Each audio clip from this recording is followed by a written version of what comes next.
What's up, internet? My name's Ori. Welcome back to the channel. If you're new here, hit that subscribe button. You like this video, hit that like button, hit that notification bell. You'll never miss a video. You'll never miss a stream. Today, we're breaking down Digital Daily number 8 for Big Brother Canada Season 11. And look, this one, it was nice to get one on a Saturday. The last 3-4 Digital Dailies have been really good, giving lots of game talk.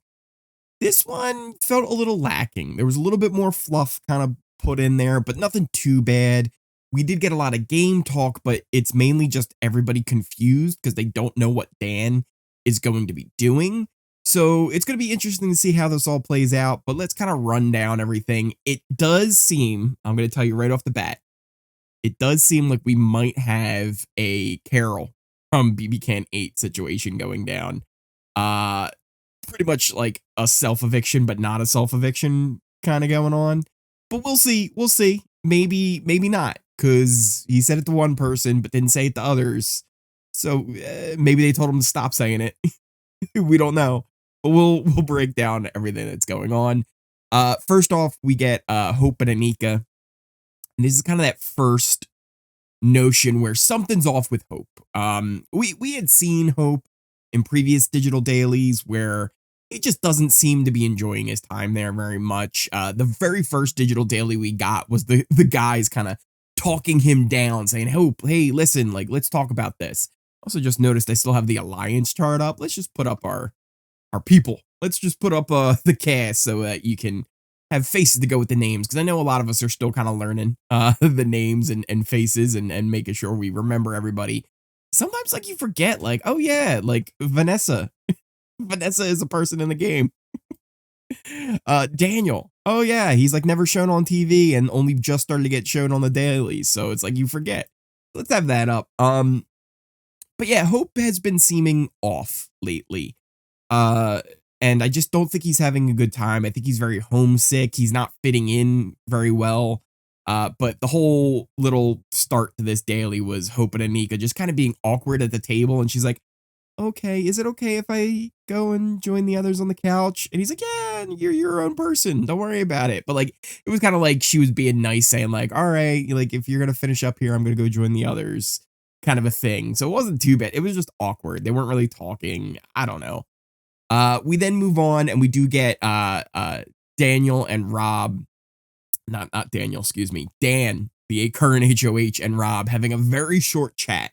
This is one of the few times we actually saw Dan with someone kind of one-on-one having a talk. And based on this, he says, hey, look, we still need to talk, but you don't have much to worry about. So he was kind of just reassuring Rob that he's going to be okay going forward. Then we got Rob and Hope, and Hope says, this was kind of funny. Hope says, like, do you trust me? He's like, yeah. So he's like, get in bed with me. And he's like, get under the sheets. I need you under the covers. So they go under the sheets. Then you hear a bunch of like fake kissing noises. But then Hope kind of just gets very vulnerable with him and says, listen, like, I don't know. I just don't feel comfortable. I don't feel like I fit in here.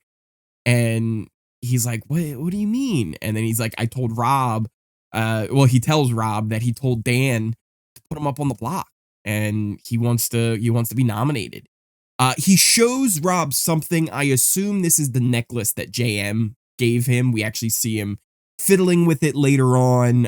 And then also at the very end of the daily, we saw Zach kind of fixing it for him as well. So I guess he was very close to JM, or at the very least, this game is getting to Hope to the point where, like, even someone like JM, it's hard for him to send out the door because he emotionally can't handle sending someone out and ruining their chance at the money or, you know, just being here in general.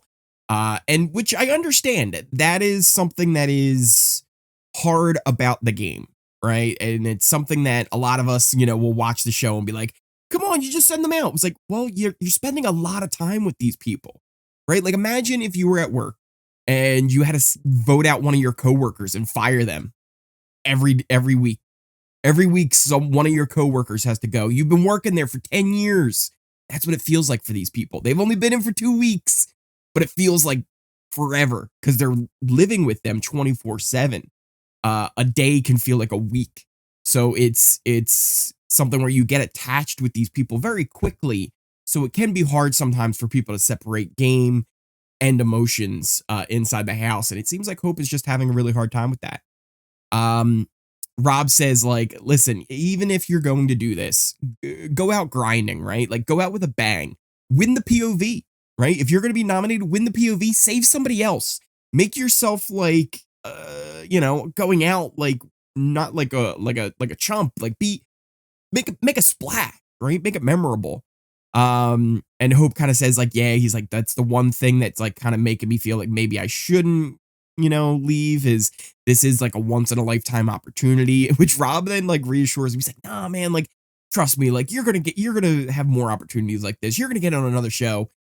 Here's a spoiler for you. I've been rebranded on Twitter as Ori Spoils. He's not going to get on their show, especially if he quits. If Hope ends up quitting and pretty much self-nominating and being evicted, because I don't think he will self-evict. Like, he's not just going to walk out the door. He's already seen that Amal did that, so he knows it's an option. If he really wanted to, he could just walk right out. I think he'll go through the motions of being nominated, getting evicted, and just doing the whole thing.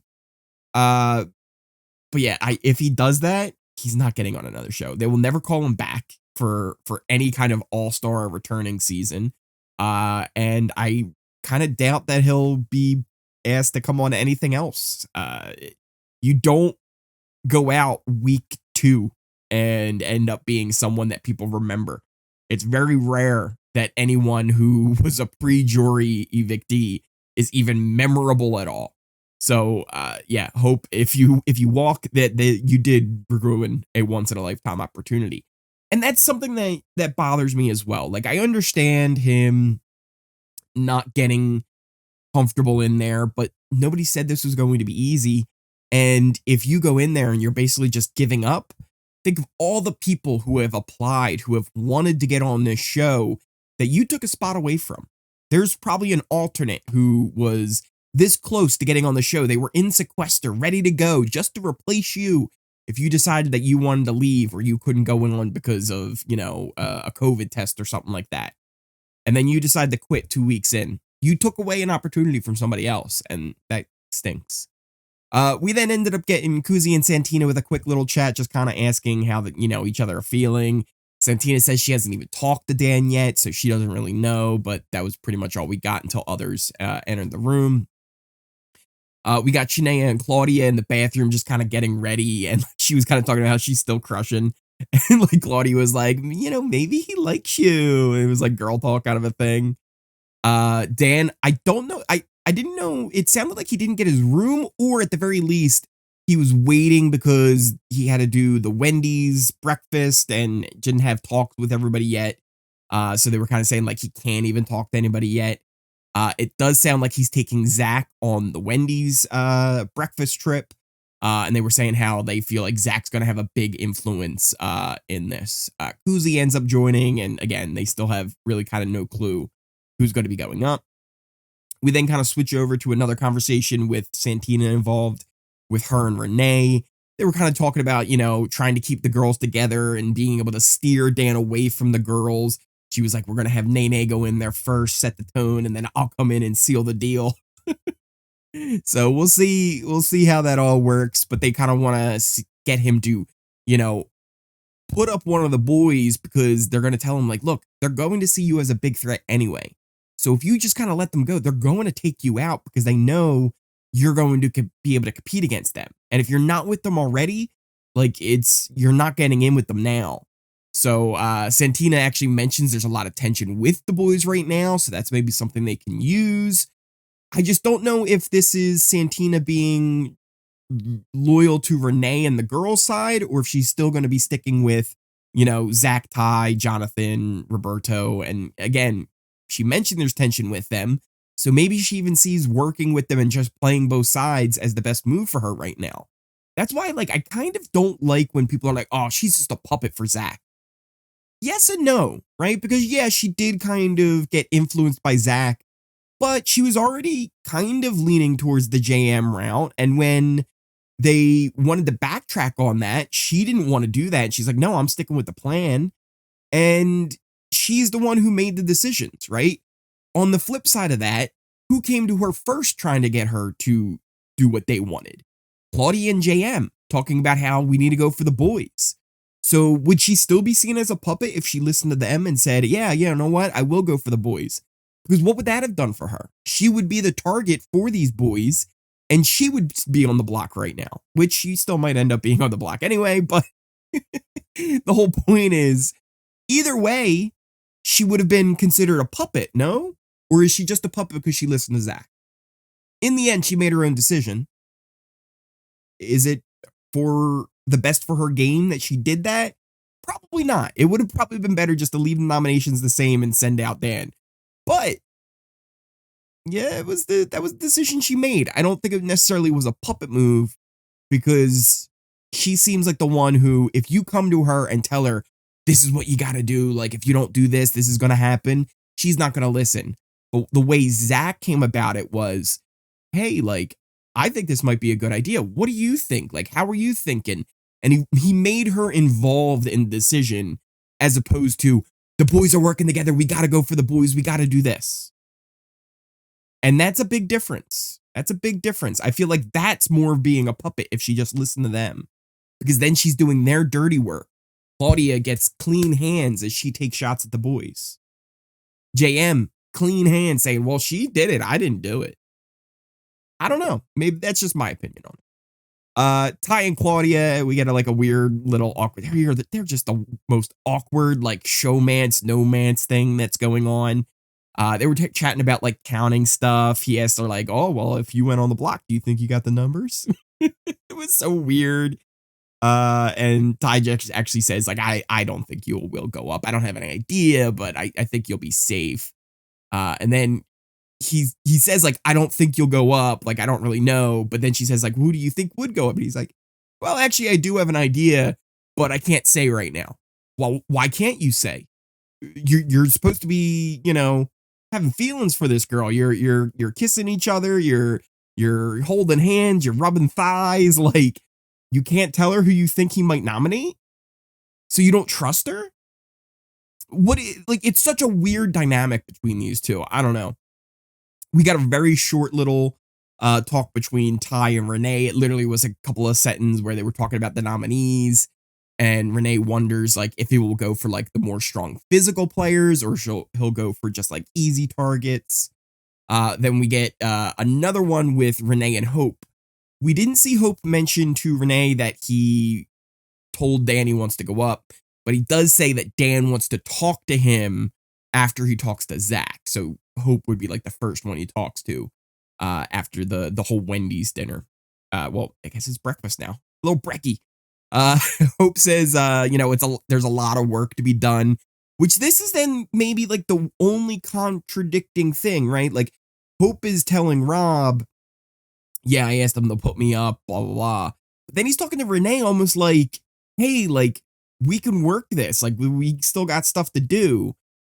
She actually says to him, like, listen, I want to do everything I can to help you. Like, I want you here. I want you winning. Like, we can do this. And she says, like, my only advice to you is try and keep your emotions in check. Like, when you go and you do stuff out there, I then have to try and cover for you. And he's like, well, I'm an emotional guy. And she's like, I'm not, trying to bring you down on that. It's just, it's hard, but you have to try and do it to make my life easier because then I don't have to cover for you as much.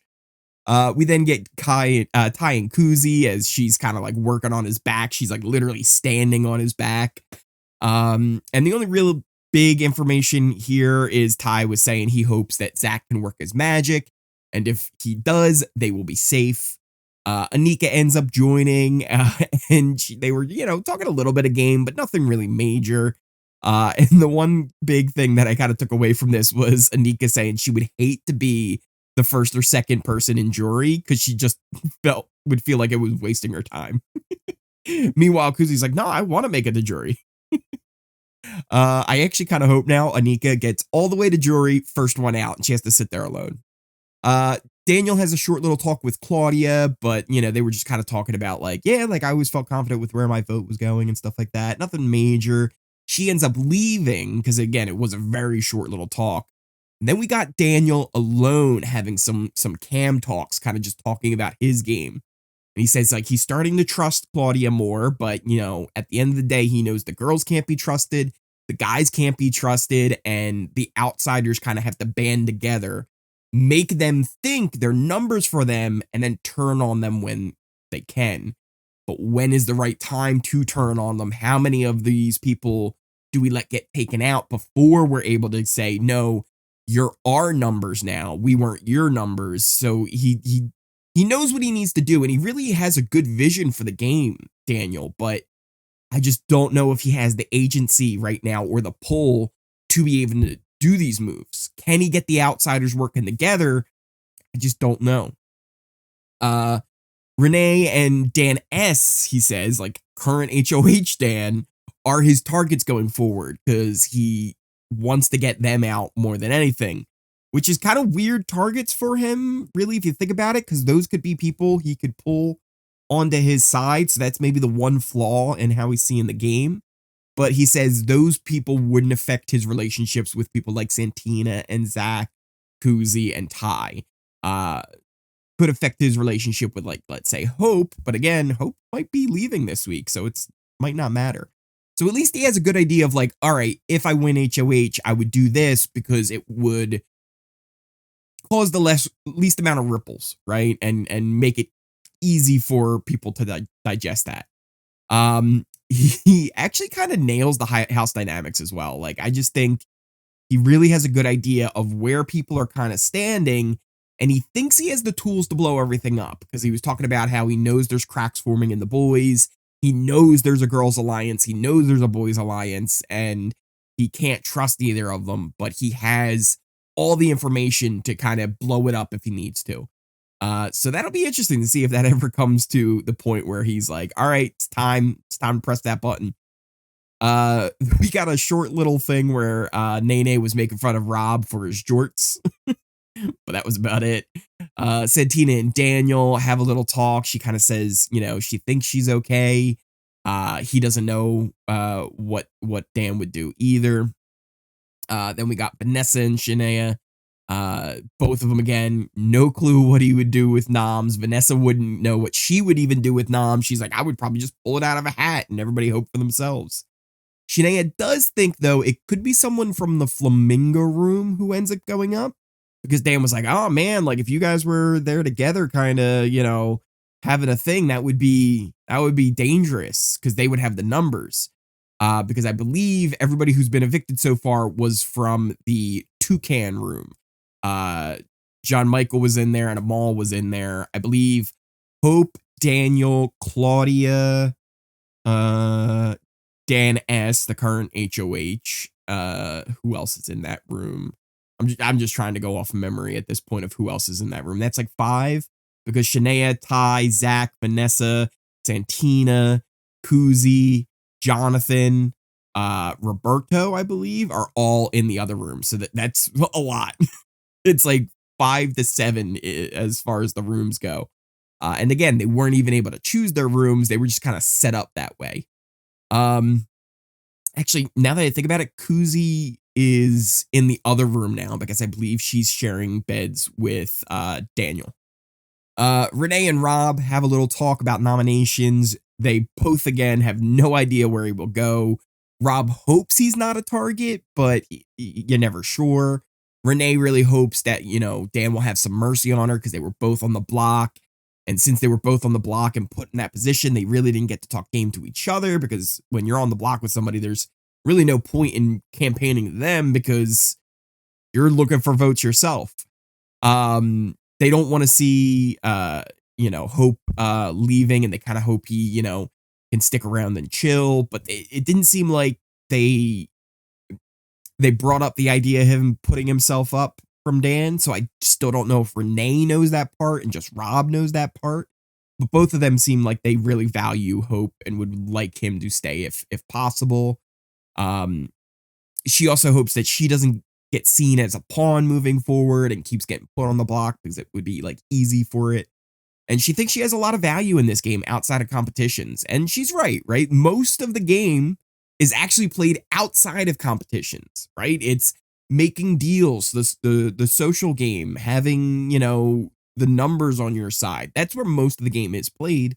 So she has a point with that, but at the end of the day, you need power. You need to be winning those comps to get some kind of power in the game.